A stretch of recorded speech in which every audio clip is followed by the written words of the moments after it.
Coach Julie, maraming salamat po sa pagtsatsaga, sa pagturo sa amin, sa mga bata. Sobrang marami po kami natutunan sa iyo kung paano mapapaganda yung kanta, kung paano magiging mas maganda yung harmony namin, and kung paano mas maging malinis.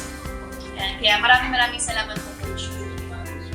Thank you so much for first choosing us, for helping us to get better in our performances. First, I'm so happy. Thank you po, Coach Julie, for choosing us. I didn't expect Itong song na to, napakalaking challenge sa amin. We didn't expect na kakayanin namin, pero ang ganda ng kinalabasan. So we're very much excited. Alam namin na matutuwa ang lahat. Para kay Coach Julie, thank you so much for trusting us and our talents, sharing us your knowledge when it comes to singing, when it comes to performing. Siyempre, masaya kami na part kami ng News Squad. Sana maging proud ka sa performance namin. Yes. Thank you! Thank you so much! Coach Julie, maraming salamat po sa tiwala na binigay niyo po sa amin sa Music LD. Salamat po sa pag-iwan.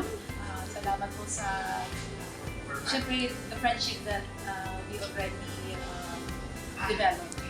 And maraming salamat po. From the bottom of our lungs, maraming salamat.